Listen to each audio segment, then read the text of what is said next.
Hi there guys, I'm Nikhil from notionhub, and in this video, I'm going to show you the most important tips and tricks for your Xiaomi 12T. By the way, I'll also be uploading a dedicated video for the best feature section where I'll be showing you all the features available on this phone. So do check out that video as well. Link will be in the description. With that said, let's look at the most important tips and tricks. First, let's disable all the ads or things that can generate ads or annoying notifications. So to do that, go to settings, select the fingerprint settings option, then authorization. Now disable this toggle. There will be some bloatware applications pre-installed on your phone. Directly delete them, and if you can't, at least disable them. Next, I'm going to show you some system applications which you can't delete, but they will create some kind of ads. For example, you can go to downloads, go to settings menu and disable show recommended content. Next, we have to do the same for security app. Just go to the security app cleaner and disable the toggle. Next, go to music app, settings, advanced settings, then disable. It's not the end. Finally, you can also find it in themes. Go to settings and disable show ads personalized recommendations. Now besides these, there might be some other bloatware that I missed out. So if you find them, do let me know by commenting below this video.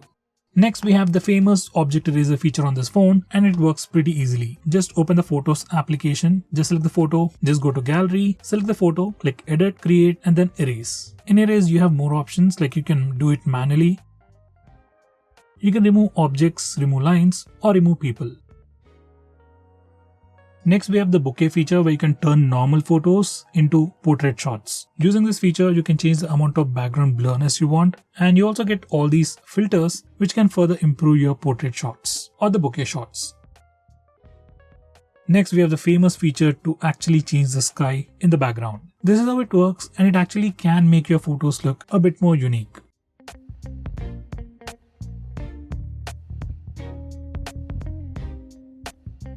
Next, we have Ultra Battery Saver, which is another unique feature available only on this phone. Let's say you have just about 5% of battery and you want your phone to stay alive for 2 to 3 hours. Then you just enable this Ultra Battery Saver. It'll kill all the applications running in the background, restrict your phone's usage, and give you basic features like calls, SMS, and keep your phone alive for the next 2 to 3 hours. This is an amazing feature that you should definitely use. Next, we have Circle to Search. Now this particular feature is enabled by default. To trigger it, you just need to press and hold on the bottom bar and then just circle to do a search. This is just like Google search, but you can precisely circle the object that you want to search for.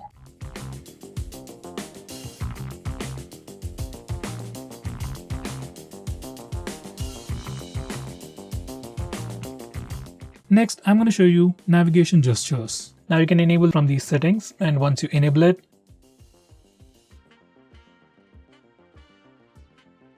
you can swipe from the bottom of the screen to go home, swipe and hold for recent tabs. You can swipe from the left side or the right side to go back a step. For Google Assistant, you can swipe from the bottom left corner or the bottom right corner.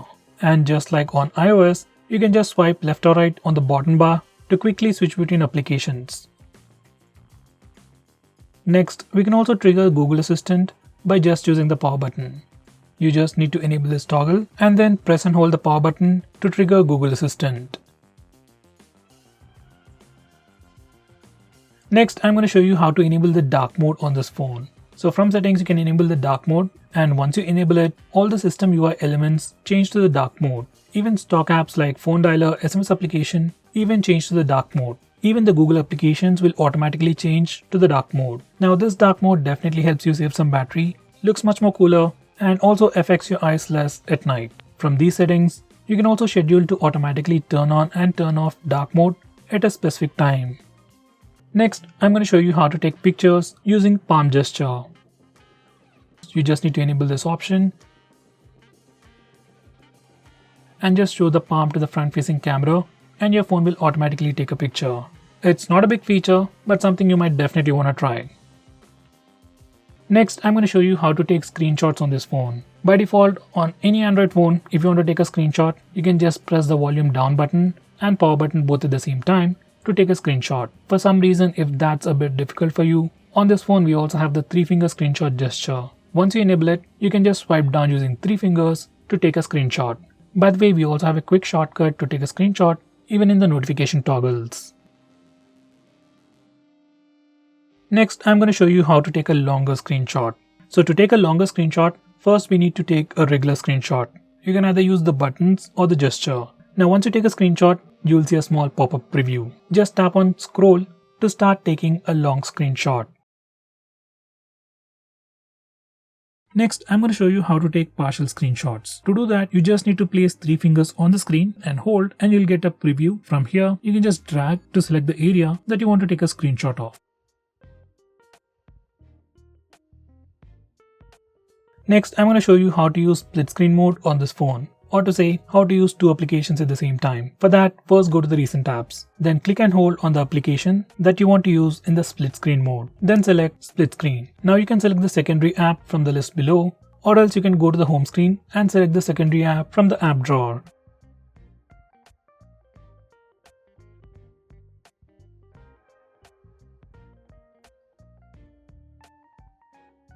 Next, if you want to change the display sleep time or the display screen on time, you can do that from these settings. Normally you can find it in the display options on other phones, but it's a bit tricky on this phone. Next, if you want to display the memory usage on the recent apps page, you need to enable this particular toggle. And once you do that, every time you go to the recent apps page, you can check out the memory status. Next, if you want to display the battery percentage on the status bar, this is what you need to do. Go to these settings and you can choose between any of these options. I would select percentage outside the icon. Similarly, if you want to display the network usage of your phone on the status bar, just enable this toggle. Once you're done, your phone will display the real-time network usage information on the status bar. Next, I'm going to show you how to change the default applications for regular profiles like the default browser, SMS, and so on. For that, you need to go to the settings and come to this particular page, and from here, you can change your default browser, default SMS application, default email app, and so on.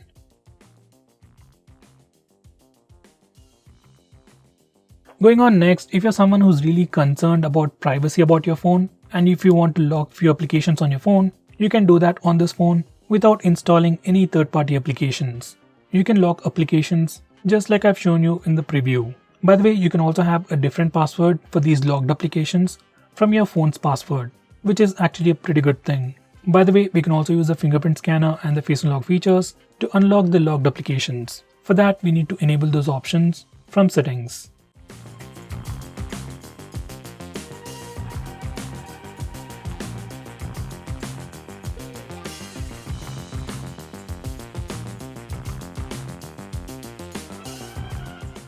So guys, these are all the most important tips and tricks that you need to know about your phone. If I missed out on anything important, do let me know by commenting below this video. With that said, this is Nikhil signing off. See you in my next video.